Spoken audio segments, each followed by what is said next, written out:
Guys, ये कहानी है इंसान और शैतान के बीच की कहानी, जिस पे बहुत सारी किताबें लिखी गई, हॉरर फिल्म भी बनी। ये कहानी अपने आप में बहुत ज़्यादा डरावनी कहानी है और ये कहानी कोई सुनी सुनाई घटना नहीं है। इस कहानी को लेकर कोर्ट में भी दलीलें पेश हुई और मुजरिम को सजा भी मिली। और मुजरिम भूत था या इंसान, वो आपको आगे जाकर कहानी में पता चलेगा। तो हेलो गाइस, स्वागत है आप सभी का मेरे इस यूट्यूब चैनल पे जिसका नाम है द रियल फाइल।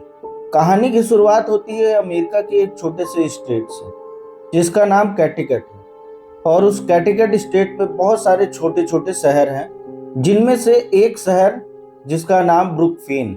ब्रुकफिन एक छोटा सा शहर है। 2020 के सेंसेक्स के अकॉर्डिंग देखा जाए तो 20 से 25 हजार की आबादी वाला एक छोटा सा शहर। कहानी शुरू होती है जब ब्रुकफिन जैसे एक छोटे से शहर में 180 से 181 साल के बाद पहली बार एक कत्ल होती है। तो अमेरिका के एक शहर में ग्लेजन नाम की फैमिली रहती है, जिसकी हेड जूडी ग्लेजन रहती है। जूडी ग्लेजन के हस्बैंड और उनके 6-7 बच्चे थे। काम के सिलसिले में उन्हें ब्रुकफिन शिफ्ट होना पड़ता है। तो फिर उनकी फैमिली और बच्चे सामान लेकर ब्रुकफिन आते हैं ट्रक से, और आते ही परिवार के हेड सामान अपनी गाड़ी से उतारने लगते हैं और बच्चे सीधे गाड़ी से उतरकर दौड़ने लगते हैं अपने नए घर को देखने के लिए। बच्चे तो बच्चे, उन्हें उत्साह होती है अपने नए घर को देखने के लिए। तो उनके 6-7 बच्चों में से 2 बच्चे, जिनका नाम डेवी और डेविड था, वो सीधे घर के अंदर चले जाते हैं और घर के चारों तरफ खेलने लगते हैं, देखने लगते हैं। तो अचानक डेविड अपने नए घर के अंदर से चीखने और चिल्लाने लगता है। उसके माता पिता घर के अंदर जाते हैं और देखते हैं कि डेविड चिल्ला रहा है और चीख रहा है। तो माँ बाप को लगता है कि बच्चे हैं, शरारत कर रहे हैं, तो उसे डरा के धमका के चुप करा दिया जाता है।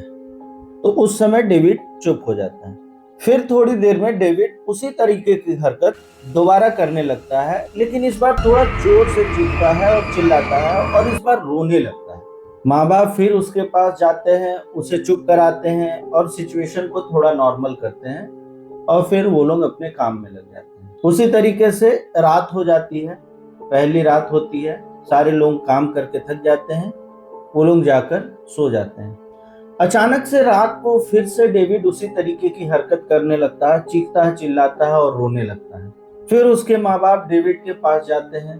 इस बार डेविड से जब पूछा जाता है कि बार बार क्यों चीख रहे हो, चिल्ला रहे हो, तो डेविड इस बार बोलता है कि मुझे एक बूढ़ा आदमी दिख रहा है, उसकी आंखें लाल लाल हैं, बाल बड़े बड़े हैं, दांत बाहर हैं, बहुत बड़े बड़े दांत हैं, और उसका सर कंधे पर है, और वो बार बार बोल रहा है कि ये घर तुम्हारा नहीं है, तुम लोग यहाँ से चले जाओ, ये घर तुम्हारे लिए नहीं है, यहाँ से निकल जाओ।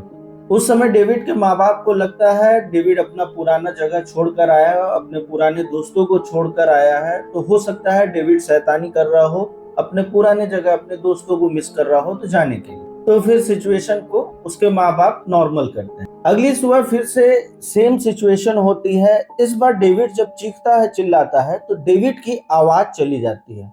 अब डेविड कुछ बोल नहीं पाता है और चीखता है, चिल्लाता है। माँ बाप को जब परेशानी हुई, दिक्कत हुई, शक हुई, तो वो उसे वहां के लोकल डॉक्टर को जाते हैं दिखाने और डॉक्टर को दिखाते हैं। लेकिन डॉक्टर भी क्या करे, उसी सिचुएशन का पता नहीं, तो फिर चेकअप वगैरह करा के वो फिर वापस दोबारा घर लौट कर आ जाते हैं।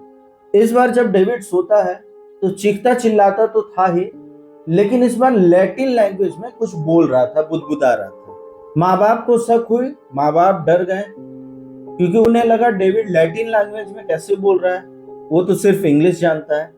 इस चीज को देखते हुए जूडी और उसके हस्बैंड आस पड़ोस में ये सारी बातें करने लगे। तो आस पड़ोस वाले उन्हें बोलते हैं कि जाकर आप फादर को दिखाइए, प्रीस्ट को दिखाइए, चर्च पे जाइए। तो डेविड के माँ बाप जब उसे चर्च पर ले जाते हैं उसे दिखाने के लिए, तो प्रीस्ट उस केस को लेने से मना कर देते हैं। फिर वो दूसरे चर्च पे जाते हैं, दूसरे जगह, वहां पे भी उसे मना कर दिया जाता है। इसी तरीके से वो 3-4 चर्च में गए और हर जगह उसे मना करके वापस घर भेज दिया गया। फिर किसी तरीके से उन्हें एडी और लॉरेन के बारे में पता चला। एडी और लॉरेन पैरानॉर्मल एक्टिविटी के एक्सपर्ट थे। तो फिर जूडी और उसके हस्बैंड एडी और लॉरेन के पास जाते हैं और उन्हें सारी कहानी बताते हैं कि उनके बच्चे के साथ क्या हो रहा है, किस तरीके की प्रॉब्लम आ रही है, कैसे वो अपने नए जगह पे आए हैं और शुरुआती दिनों से क्या प्रॉब्लम फेस कर रहे हैं। एडी और लॉरेन सारी स्टोरी, सारी कहानी सुनते हैं और फिर वो इस केस को लेने के लिए रेडी हो जाते हैं। जूडी और उसके हस्बैंड अपॉइंटमेंट लेते हैं और नेक्स्ट डे एडी और लॉरेन को अपने घर बुलाते हैं। एडी और लॉरेन जैसे ही उसके घर एंटर करते हैं, वो लोग समझ जाते हैं कि इस घर में किसी तरीके की प्रॉब्लम है और वो पैरानॉर्मल एक्टिविटी से रिलेटेड। ये बात जूडी और उसके हस्बैंड को बताते हैं एडी और लॉरेन। फिर थोड़ी देर में डेविड को उनके सामने बुलाया जाता है। जैसे ही डेविड एडी और लॉरेन के सामने आता है, वो लोग तुरंत समझ जाते हैं कि डेविड बहुत बड़ी प्रॉब्लम है और वो तुरंत डेविड के माँ बाप को बताते हैं कि डेविड के ऊपर एक दो नहीं 40 से अधिक आत्माएं उसके ऊपर सवार हैं और वो सारे लोगों में लड़ाई और बहस चल रही है कि डेविड के शरीर में कौन अपना हक जमाएगा और उसी लड़ाई की वजह से डेविड की हालत खराब होते जा रही है। इन सारी चीजों को देखते हुए एडी और लॉरेन ने फिर बोला कि हमें एक्सिज्म करना पड़ेगा। एक्सिज्म वो चीज है जो हमारे इंडिया में भूत प्रेत भगाने के लिए तंत्र मंत्र वगैरह किया जाता है। तो एडी और लॉरेन उन्हें बोले कि हमें एक्सिज्म करना पड़ेगा और वो कम से कम 3 स्टेज में होगा। उसके माँ बाप अपने बच्चे को ठीक करने के लिए तुरंत इस चीज को एक्सेप्ट कर लेते हैं कि भाई जल्द से जल्द इस प्रोसेस को, इस ट्रीटमेंट को स्टार्ट कर दिया जाए। तो वो बताते हैं कि ये प्रोसेस 3 स्टेज में होगा। तो नेक्स्ट डे पहला स्टेज शुरू होता है। पहला स्टेज कंप्लीट होता है, दूसरा स्टेज भी इसी तरीके से कंप्लीट हो जाता है। डेविड थोड़ा थोड़ा ठीक होने लगता है। अब वो पहले जैसा चीखता चिल्लाता नहीं है, उसकी आवाज आने लगती है। इधर डेविड की बहन डेबी का अफेयर हो जाता है वहां के एक लड़के से जिसका नाम आर्ने होता है। डेबी आर्ने को अपनी पूरी स्टोरी बताती है कि उसका भाई किस तरीके से प्रॉब्लम में चल रहा है, क्या प्रॉब्लम उसके घर में आ रही है। आर्ने सारी बात सुनता है और फिर बोलता है कि सब कुछ ठीक हो जाएगा। आर्ने डेबी को उसके घर ले जाने के लिए रिक्वेस्ट करता है। डेबी आर्ने को अपने घर लेकर जाती है। वहां फिर पूरी स्टोरी बताई जाती है उसे और उसी दिन डेविड के साथ 3rd स्टेज एक्सिज्म का होने वाला था। एक्सिज्म में सिर्फ कुछ ही लोगों को वहां पास रहना अलाउ होता है, एडी, लॉरेन, डेविड और एक प्रीस्ट जो एक्सिज्म कर रहे होते हैं। आर्ने वहां पर रुकने की जिद करने लगता है कि वो वहीं रहेगा एक्सिज्म के प्रोसेस के टाइम पे। सारे लोग उसे वहां रुकने से मना करते हैं लेकिन आर्ने जिद करने लगता है कि वो वहीं रहेगा। फिर एंड ऑफ द मोमेंट सारे लोग मान जाते हैं कि ठीक है तुम यहीं रहना, लेकिन प्रोसेस के समय बीच में कुछ बोलना नहीं। आर्ने बोलता है ठीक है कुछ नहीं बोलेंगे और फिर एक्सिज्म का प्रोसेस शुरू होता है। जब प्रोसेस शुरू होता है तो वहां पे आर्ने देखता है कि डेविड बहुत तेजी से चीख रहा है, चिल्ला रहा है, रो रहा है। तो आर्ने को ये सारी चीजें देखकर उससे रहा नहीं जाता है, तो वो तेजी से चिल्ला देता है, सारी आत्माएं सुनो, इस छोटे से बच्चे ने तुम्हारा क्या बिगाड़ा है, क्यों इसे तड़पा रहे हो, परेशान कर रहे हो, अगर हिम्मत है तो तुम मेरे शरीर में आ जाओ। सारे लोग आर्ने की तरफ देखने लगते हैं और वहीं पे एक्सिज्म का प्रोसेस खत्म हो जाता है। ट्रीटमेंट सारी वहीं पे रुक जाती है। कुछ दिन बाद डेविड ठीक होने लगता है, उसकी आवाज वापस आ जाती है, वो अब चीखता चिल्लाता नहीं है, नॉर्मल बिहेव करने लगता है। लेकिन इधर आर्ने अलग तरीके से बिहेव करने लगता है जिस तरीके से डेविड पहले बिहेव करता था। जूडी और उसके हस्बैंड समझ जाते हैं कि ये वही प्रॉब्लम है जो कुछ समय पहले डेविड फेस कर रहा था। तो फिर दोबारा जूडी और उसके हस्बैंड एडी और लॉरेन के पास जाते हैं ताकि इस बार आर्ने की ट्रीटमेंट हो सके और वो भी ठीक हो सके। लेकिन इस बार एडी और लॉरेन ये केस लेने से मना कर देते हैं और प्रीस्ट भी ये केस लेने से मना कर देते हैं। लेकिन एडी और लॉरेन जैसे ही वो पैरानॉर्मल एक्टिविटी के एक्सपर्ट थे, तो वो जैसे ही आर्ने को देखते हैं तो उन्हें पता चल जाता है कि आगे जाकर आर्ने के साथ बहुत बड़ी प्रॉब्लम होने वाली है। तो वो तुरंत अपने लोकल पुलिस स्टेशन पे जाते हैं और एडी और लॉरेन वो सारी सिचुएशन पुलिस स्टेशन में जाकर पुलिस को बताते हैं। पुलिस सारी घटनाएं, सारी चीजें सुनती है और सुनने के बाद बस एक ही चीज बोलती है कि कहाँ आप लोग इस भूत प्रेत के पीछे पड़े हुए हैं। हम लोग चोर वगैरह को पकड़ते हैं, जो चीजें दिखती हैं वो प्रॉब्लम को सॉल्व करते हैं। लेकिन फिर भी एडी और लॉरेन बोले कि इस चीज को आप नॉर्मल मत लीजिए, आप 1-2 दिन में आर्ने के घर साइड का चक्कर जरूर लगा लीजिएगा। लगभग 6 महीने बीत गए, पुलिस उस तरफ एक भी बार नहीं गई। इधर आर्ने और डेबी दोनों कपल थे, तो वो अपने घर से एक थोड़े से उससे दूर घर लेकर रहने लगे थे। चीजें लगभग थोड़ी सी नॉर्मल हो गई थी। 16 फरवरी 1981 डेवी को उसकी पहली जॉब लगी। डेवी अपने बॉयफ्रेंड आर्ने को ये चीज बताती है। आर्ने बहुत खुश हो जाता है।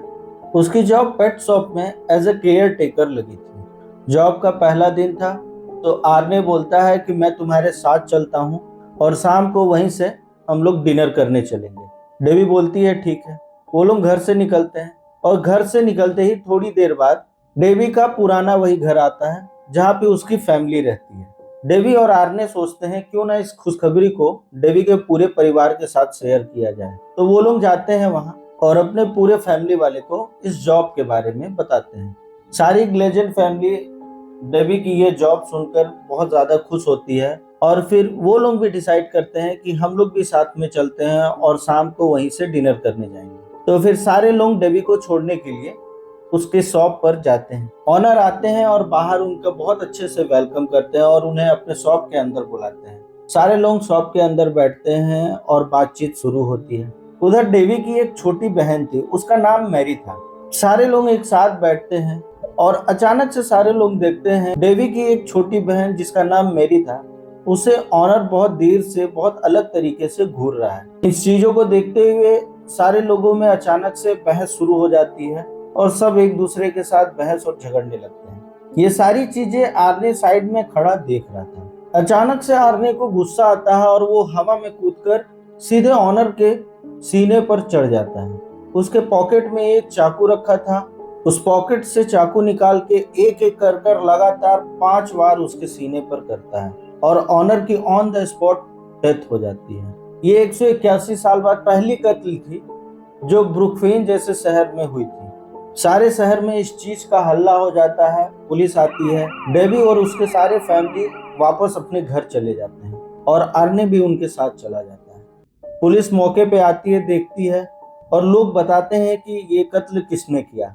पुलिस वापस आर्ने के घर जाती है और उसे गिरफ्तार करती है। जब आर्ने से पूछताछ होती है तो आर्ने सीधे कहता है कि मैं ये कत्ल किया ही नहीं हूँ। मेरे ऊपर पता नहीं कोई सवार था जिसने मुझे मजबूर किया ये कत्ल करने के लिए। पुलिस ये चीज सुनकर शॉक हो जाती है। ये इंसिडेंट सारे शहर में जैसे फैल जाती है तो उधर एडी और लॉरेन को भी इस इंसिडेंट के बारे में पता चलता है। एडी और लॉरेन फिर पुलिस स्टेशन जाते हैं और पुलिस वाले से बैठकर बात करते हैं और बताते हैं कि 6 महीने पहले वो इस स्टेशन पे आए थे और वो बताए थे कि इस लड़के पे नजर रखिएगा क्योंकि आगे जाकर ये कुछ बड़ा हादसा कर सकता है। अचानक से पुलिस वाले को वो सारी चीजें याद आती है कि हाँ ये बात तो हुई थी 6 महीने पहले।